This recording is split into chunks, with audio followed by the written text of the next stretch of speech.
La gente siempre me está preguntando cuándo empecé a tatuar. En todas las entrevistas que he estado, esa pregunta siempre ha sido recurrente. Víctor, ¿qué tiempo llevas tatuando? ¿Cómo empezaste? ¿Qué fue lo que te motivó a hacerte tatuador? Y la verdad, lo que mucha gente no sabe es que cuando llegué aquí a Miami se me cerraron bastantes puertas.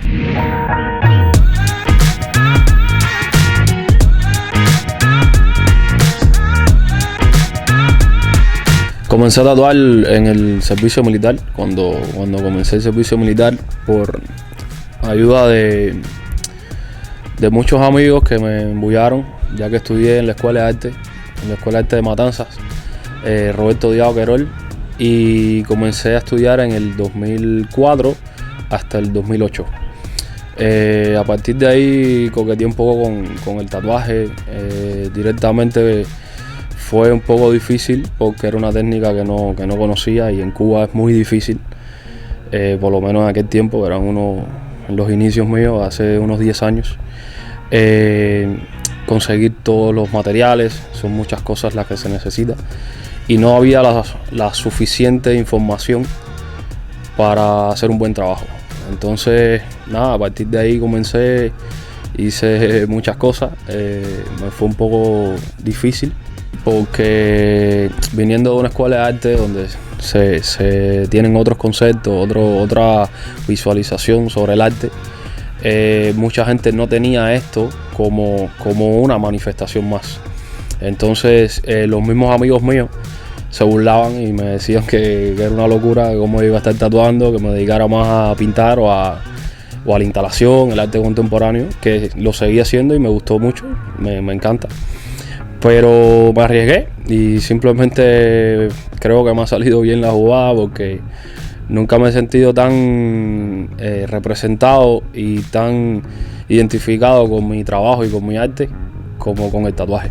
Entonces, nada, después de ahí en el servicio militar, como dije, había algunos amigos que sí me apoyaron y empezamos a tatuarlo y nos fugábamos de la unidad. Yo vivía bastante cerca y tatuábamos de madrugada a cualquier hora y era una locura. Y con la ayuda de otros amigos míos que ya tatuaban,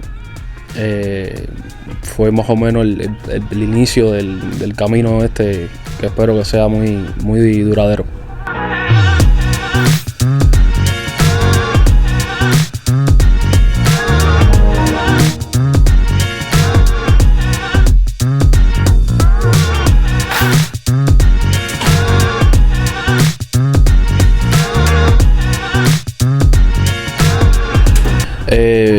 Esta transición un poco del tatuaje y el arte contemporáneo fue un poco difícil separar una cosa de la otra o llevarla a las dos al mismo tiempo, ¿no? Porque seguí trabajando con amigos míos, teníamos un proyecto en conjunto donde hicimos varias presentaciones, exposiciones en galerías, eventos nacionales que fueron muchas veces censurados, los proyectos que teníamos. Pero al mismo tiempo traté de llevar la otra parte, ¿no? Aunque lo complicado del tatuaje era la mentalidad del público y el sistema general de Cuba para con el tatuaje. Era la mentalidad de que el tatuador era un loco o era un friki loco de esto, no sé. Y se veía el tatuaje como algo de delincuente, algo de bajo mundo, y en realidad no es así.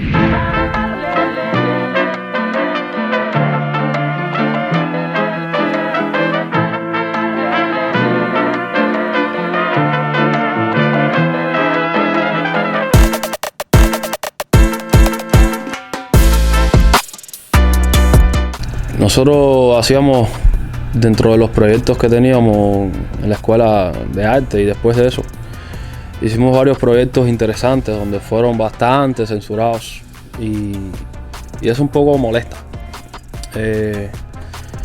Yo nunca estuve muy de acuerdo con el gobierno para nada. La verdad que me afecta mucho el tema de Cuba y la dictadura, ¿entiendes? Porque mi familia todo el tiempo sufrió, no fuimos opositores literalmente, ¿no? Pero nunca estuvimos de acuerdo con ese sistema, y incluso mi abuela en los 80 le tiraron huevos, una locura, y ahora están pidiendo huevo para poder comer.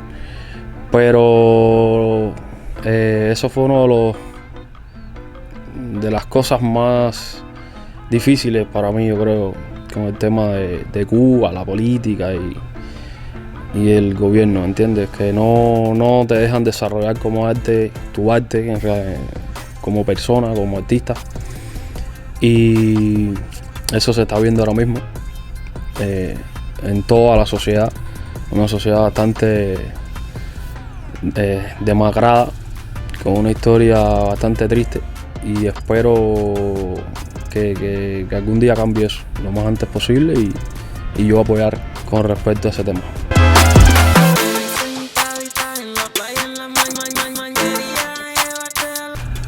Mi primer encuentro con lo que es el tatuaje fue cómico, porque yo tenía un amigo que fue el que me ayudó a mí a prepararme para la escuela de arte. Yo tenía 13, 14 años, no más.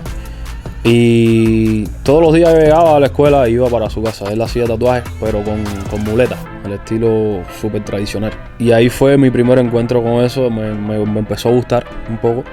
Incluso hice mi primer tatuaje como a esa edad. Un amigo mío, un vecino mío loco ahí con otro más, nos sentamos en un portal.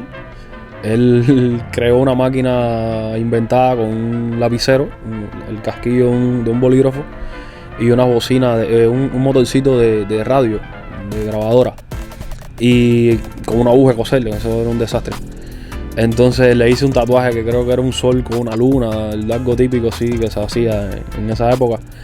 Y eso fue mi primer encuentro con el tatuaje, hasta que ya después, ya un poquito más adulto, lo logré hacer, que igual fue difícil, con otra tecnología un poco más avanzada, pero tampoco era la adecuada. Esos primeros tatuajes que hicimos, que yo hice, ¿no? Era con tinta de lapicero o le dábamos candela a un cepillo de dientes, como mismo se hace en la prisión. Se le daba candela a un cepillo de dientes dentro de una taza, se ponía la taza boca abajo, y ese tizne, el humo que soltaba era un tizne negro, se le echaba agua y jabón de lavar. Entonces hacías una pasta hasta que te quedara la textura que era, y con eso se tatuaba. Fue un poco brusco ese tipo de cosas, era con aguja de coser, las uníamos para que quedara la tinta, nunca es una sola, siempre mínimo 2, 3, y a partir de ahí hacíamos los tatuajes. Me tatué yo mismo cositas iniciales, algo así, escondido de mi mamá para que no me lo viera. Tenía 13 años. En la escuela, en la secundaria, yo me compraba muchos bolígrafos de colores para estar dibujando. Entonces dibujaba en la piel de los muchachos, de las muchachitas, de los socios míos también, y yo siempre estaba todo dibujado. Entonces mi mamá me ponía de penitencia cuando llegaba a la casa, porque no quería que me tatuara, o que me dibujara todo, algo así. Entonces usábamos barniz transparente o pintura de uñas. Mi mamá hacía uñas y yo le cogía, le robaba los brillitos esos, los plain, que no tienen perlitas. Y entonces dibujaba en la piel y arriba de eso le ponía el brillito. Y eso se quedaba ahí como una semana, 15 días. Entonces la gente salía por la calle como si fuera un tatuaje de verdad. Y eso era bastante cómico.